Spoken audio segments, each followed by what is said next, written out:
Broadcasting from the business capital of the world, this is the Podcast Business News Network. She's all ready to go. I mean, I had to hold her back for a second because she has a story to tell as she normally does. And a lot of times, if not every time, that story has something that impacts us, makes you think, maybe gives you clarity on certain things. She's known as a heyoka, which is loosely put a storyteller. But where does that word come from? And by the way, she is Janis Reed, and she's with us. Hi, Janis. How are you? Hey, I'm fine. Spirit calls me. We must discuss this word heyoka.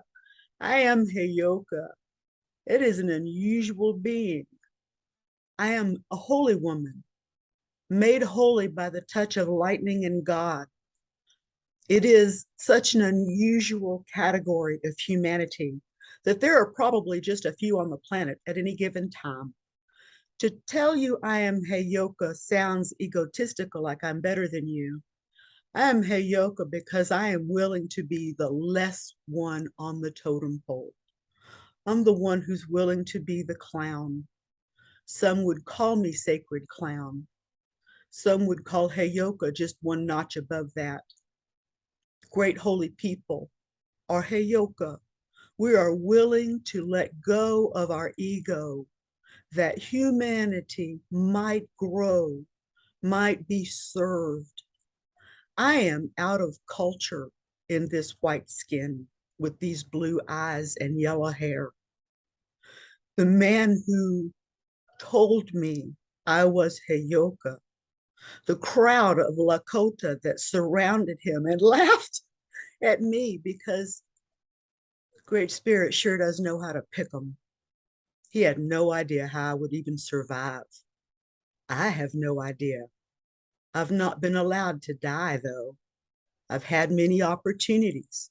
I've had my head completely knocked off my spine from a billy goat, but I have landed head first, driven into the marble roadway like a piece of stick by an angry person. I'm still here. Doctors have examined my head. We're not sure why it still works. It's been so misshapen and beaten and changed. My pineal gland has been altered. I see the world through the eyes of a holy person, of someone who knows it can be saved and salvaged and that it can grow and heal. But I am one in a crowd of people who demand that the whole thing just be shut down and turned off. I have this unusual ability gifted me, forced on me, that I have to carry. It is a burden. It is a joy. I am my own conundrum. People come to me and they say, Janis, I got this problem. And I would share with them how they could serve the problem. One woman told me, but that's only your opinion. So now I don't ask what the question is.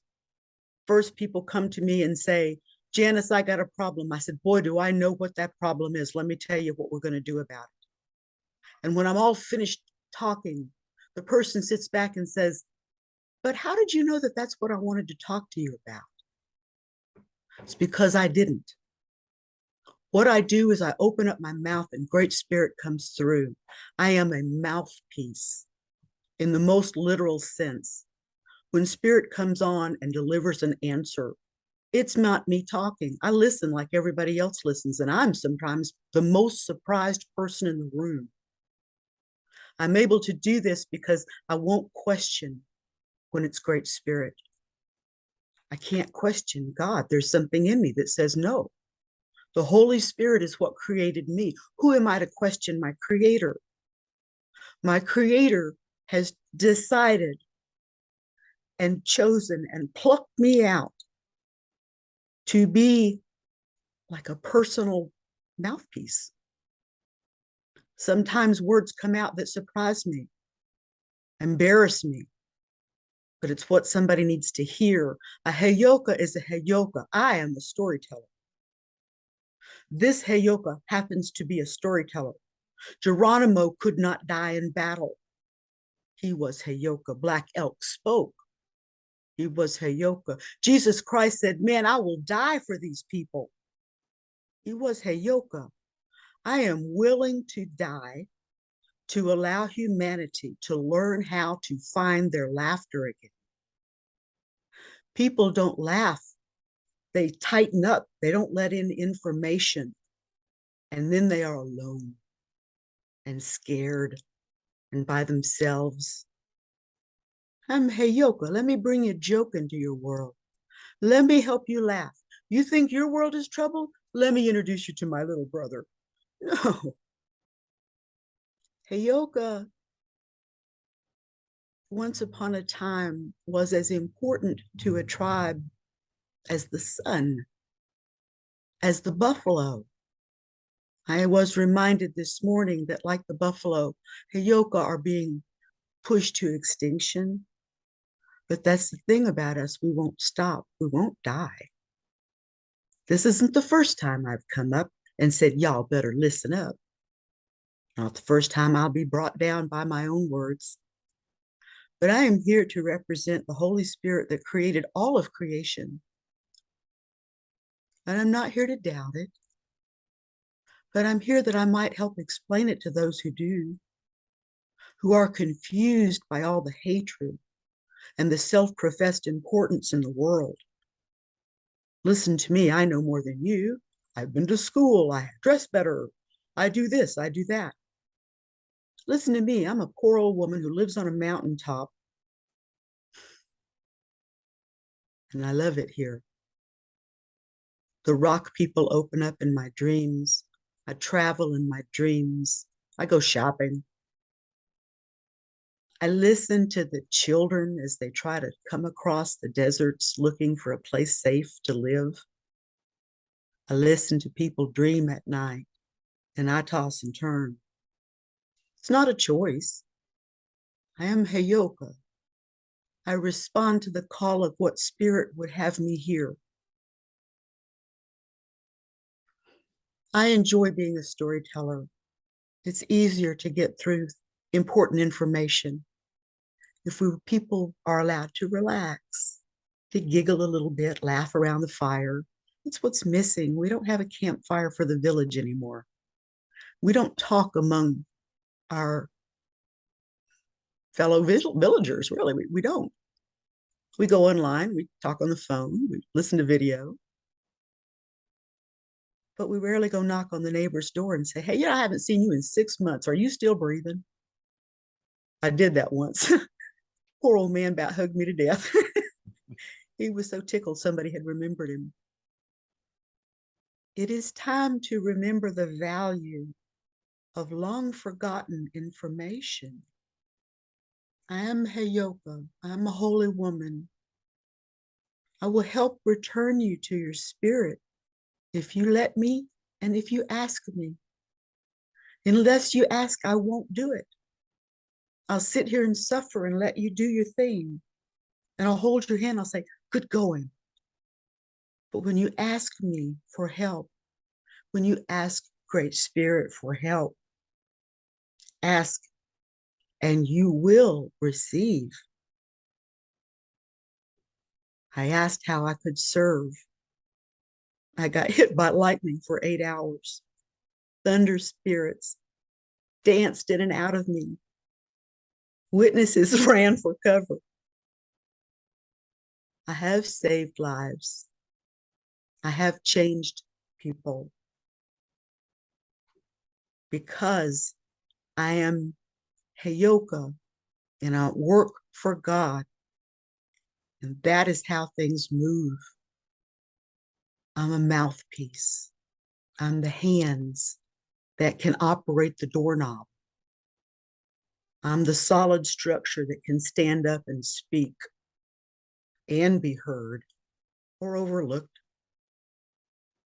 I'm not a myth, but I do speak for the great unknown, the great void, for the great maker.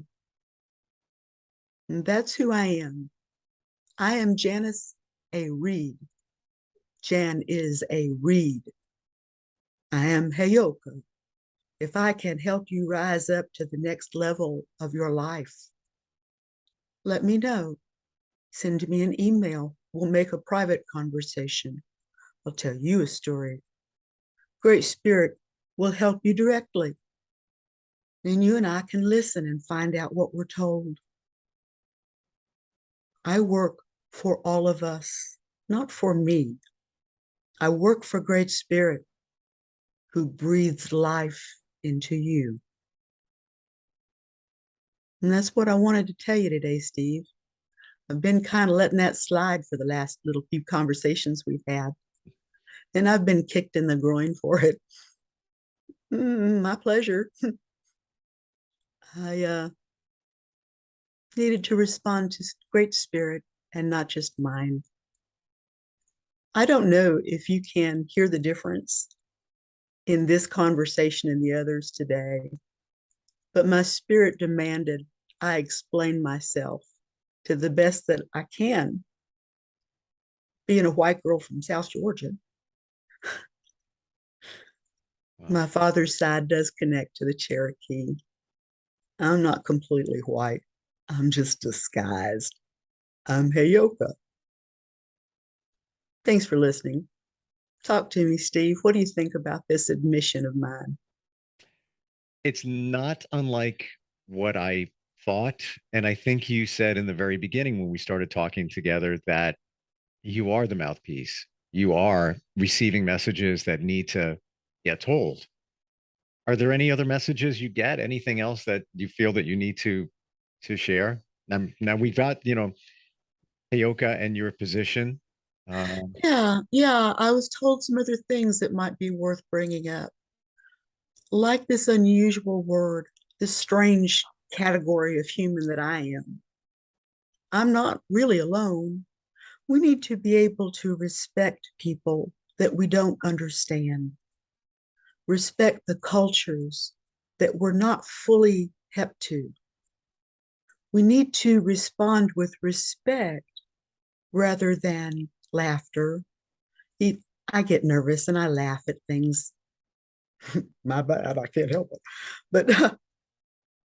But it's important that we look at people and talk with them and not let our curiosity drive us nuts. Because that person was right there and I could have asked, but I didn't ask because I didn't want to embarrass myself. Now how do you feel? Not knowing the answer. Hmm. Respect. Ask questions. Be respectful. Each of us has a little bit of the answers. So ask a lot of questions. Ask a lot of people, and then shift out your answer. Ask and you shall receive. I totally believe in that. And I've asked for signs from whatever you want to call it, source, God, whatever you believe in. And it's Yeah, signs. And it's not just in my head. They're very specific. There's very specific. Yeah, it's not wasn't a coincidence. No. I mean, even down to even that getting in my car and driving and a truck is in front of me and there's a sign on the back of the truck that directly corresponds to the sign I was asking Mhm. for. Specific. I love it. I love when that happens. Hmm. Yeah. Uh, I did a show. I call it a show. I did a what do you call those conference for past life regression hypnotherapy Hmm. lessons, and my job was to put the people back together after they had exploded in class. Uh, to discover that you might have been other entities, other personalities in different time places can be a little mind blowing. So after class, I would do massage and hands on and just bring level them back out. Try to get them to breathe normal again. It can be really surprising. But one night, I, Michael, I would never claim to say Archangel Michael came to visit me, but I don't know who else to say that it was because it said it was. This woman came in and she just wanted to be heard. She didn't want help. She wanted to have somebody commiserate with her in her misery. And she had already, I knew she wasn't going to pay me. I had already heard that, so that wasn't going to happen. Okay, I'll volunteer this one. No problem. Come on in. So she sat down in my workroom and started whining. And Michael, this thing at the bottom of my tailbone started whistling. It just started fluctuating and it just rose one vertebrae at a time. It was very thought consuming. Could hardly hear this woman because what is that thing crawling up my spine? And it got to about where my solar plexus is when Michael said, hey, it's me. Get out of the way. And I did. And I said, lady, you better hold on to something because something is, and I watched this woman sitting at the edge of a little chair and she swooped back. It was as if one of those commercials and the air just shoved her back in her chair and her eyes got really big. And suddenly the room was too small for me. I mean, I was literally trying to breathe. Apparently, the body of Archangel Michael was really big. Words came out. She was shocked. I was surprised, but that's my job. When spirit wants out, I let it out. And it just went after this woman. And I'm watching my mouth and feeling bad for this woman because I knew she had problems, but does she really deserve all of this all at once? Apparently she did. So I started telling her, I'm looking at the clock saying, there's part of me that says, you really need we need to end this conversation so that I can prepare for my next client. And she would not take the hint. And when somebody knocked on the door, I walked over and I said, I'm sorry, but we have to end this conversation. My next client is here. And I opened the door and the lady in the hallway jumped back and she said, what's going on with your eyes? Your eyes are like blue lightning. What's going on? And she didn't want to come into the room because Archangel Michael apparently was still in my face talking to her and she was afraid. We did get the other woman out and the other woman was able to coerce and come in and together she and I had a much calmer conversation as Michael eased back out of my being. It was the weirdest thing. But on the way home that night, my husband had to drive. And out of the blue, out of the night, this big yellow semi truck starts gaining on us. It's a pretty yellow, and I'm still in this weird glaze because Michael is still just roliating in throughout me. Huge, I've never seen this before in my life, but a great big yellow van came by, and on the side of it, it said, Archangel Michael's Trucking. And there was Michael with his sword raised up over his head in his full suit of armor. I just about discombobulated all over the inside of the car. I've never seen that before, ever. I've never seen another one. But that night, there it was, leading me home. Wow. That stuff doesn't happen just because. I'm Heyoka. I doubt myself a lot. So sometimes spirit says, well, okay, sure, I'll take your little game. Here, try this on. Now, explain that away. I can't explain it. Have you ever seen a St. Michael Trucking Company truck?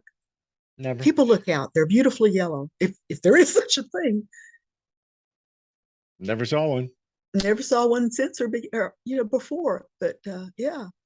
So there have been things that have happened to me. My husband is still shakes his head and he just doesn't. It's not a concept white people can readily grasp.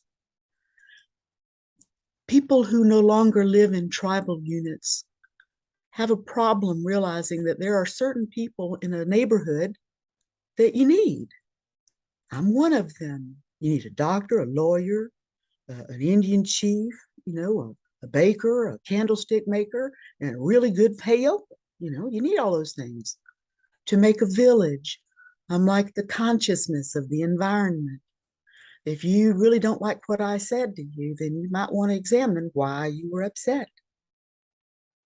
Maybe there's something you don't understand or believe about yourself, and it's you doubting yourself, not my story that brought it up, that brings you issues. That's how it works. There isn't any way that I have found to decide when and when not to speak for spirit. My job is to just open up and let her rip. And well, mostly I hope nobody hurts me. Janice, do you ever get frightened by whatever comes into your mind that you're supposed to share? One time, one time I was so surprised, and I'm still surprised by it. I worked, I'm a grandma, so I worked at grandma's massage parlor. But a man and a woman came in late one night as I was closing, and he said, "We've heard about you, and she doesn't want a massage, but can we talk to you for a few minutes?" And this happens a lot to me. Somebody will find me on the side and say, "I've heard about you. Will you talk to me about this?" And okay. She came in, and behind her came in a very large, very blue, very odd looking creature, entity. It filled the room behind her, and I didn't want to talk to it. I didn't want it in my presence. I didn't want to be around it. It made something turn inside my stomach. I uh, I talked to her twice because that's she really wanted when she wanted to talk to me, I talked to her. I wouldn't talk to the man. This thing wasn't following the man. It was following the woman. She's Some people on this planet are like me, but totally different. She had something in her future she had to deal with that I just it was not for me to become involved in. Wasn't good. It was not a happy thing. Um, and that's why the man brought it to me, not her, I suppose. Hmm. There was just so yeah, there's just a very few things that have just really disturbed me, but that was one that pops up to mind. Well, I have something to share with you. I'd love that. It loosely connects to what we're talking about, but you're in the southern mountains of Georgia. Well, right now, I was Southern Mountains of Georgia. God love you for your geography. I'm in Southwest Virginia in the Yeah. mountains. Okay. Mhm. I thought you had said Georgia before. That's why. Yeah, I'm from Georgia. Originally, Um, I originated in Georgia, but then I've wandered. I am this weekend going to northern Georgia where the mountains are. Oh, where you won't be far from me. Where will you go? Yeah. I'm not even sure the name of the town. It's like literally in the middle of nowhere. Friend of mine, we all grew up together, moved to Florida, a bunch of guys, and one of them Uh-huh. to Georgia over the summer. So I'm leaving the New York area with my friend, uh, all mutual, and going down there to see him. Some guys are coming up from Florida, and we're all going to get together literally. What a good time. What a good time. Well, welcome to Georgia. Yeah. Yeah, maybe you'll get to see a Bald Mountain. Or there's this huge mountain. It's the biggest wad of granite I've ever seen in my life, and it's a mountain. But it's up North Georgia somewhere. Maybe you'll land up somewhere near it. You can walk up it. You know what? I think it's where I'm going. I think that's where it is. And I want to say the town starts with an H, but I can't. And it's got this long, maybe Indian name. I'm not really sure. But that's where I'll be. Well, the Appalachians. I lived in the northern Appalachians, upstate New York, and now I live in the southern Appalachians, not quite the into Georgia, but I live in the county with the highest mountains here in Virginia. Wow. Literally, my house sits between a granite mountain and a granite mountain, and I sit down here, which is why I get this great cell service. Hmm. And I'm sure you see lots of lightning too, being in that position there. Yeah, Yeah. yeah, we have. The house has been hit about 4 times. Wow. I keep buying major appliances. The last time it hit, it took out the grounder. Wow. Well, I got issues. don't we all? I have to tell you though, after hearing you speak, I was excited to see my friends, but it's kind of in the middle of nowhere. What are we going to do now? I have a whole different perspective on it, and all I want to do is go on top of the mountain and just do nothing. Just think. Oh, it's I think, beautiful up there. yeah. It's beautiful up there. Yeah, when the earth cooled, the first ridge that came up as a mountain ridge were the Appalachians. Long time later, they got squished and rippled up like they are today. But this is old territory here. This is old earth. If you're into meditating, if you're into really just getting grounded into nature, you'll enjoy North Georgia and the Appalachians. Yeah. And it seems like a perfect time of the year. Not too cold, not too warm. Just take it all in. Yes. Yeah. Yeah, maybe you can find some waterfalls. There's some beautiful ones through there. The leaves are only just beginning to tinge, and that means that there won't be a lot of tourists there. So you'll have a good time. And then there's that. Yeah. But you got to have your good time before like 8 p.m. because everything closes. That's what. That's my Well, then there's that. And there's that. Yeah. You gotta figure out what you're doing during the day and get it done. Well, Janis, great talking with you and your honesty and your insight on being a Heyoka. If somebody wants to reach out to you, I know it's Goddess Janis. I forget the exact email address. It's goddessjanis@hotmail.com.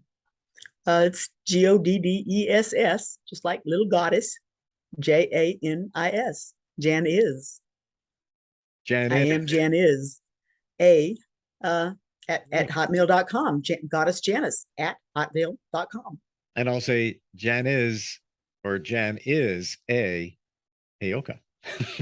There you go. Janis the Heyoka, yeah. Mama said I wasn't nice. I'm an is. Well, it's definitive. You are wonderful and have great stories and great insight. And looking forward next time we get together. And I'll be thinking about you on that mountain. Oh, enjoy. Catch a leaf. Thank you. All right. We'll talk soon.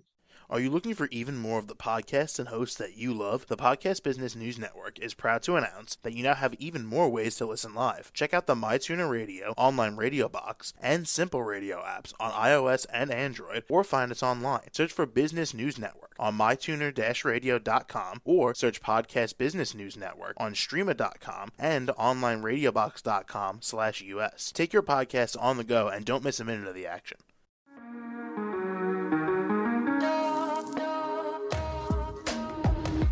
Broadcasting from the business capital of the world, this is the Podcast Business News Network.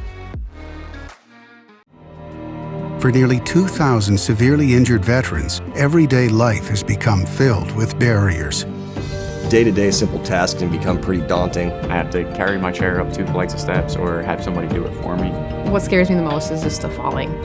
When I'm struggling with my house, I think, to have that one great barrier just knocked down, it's crucial.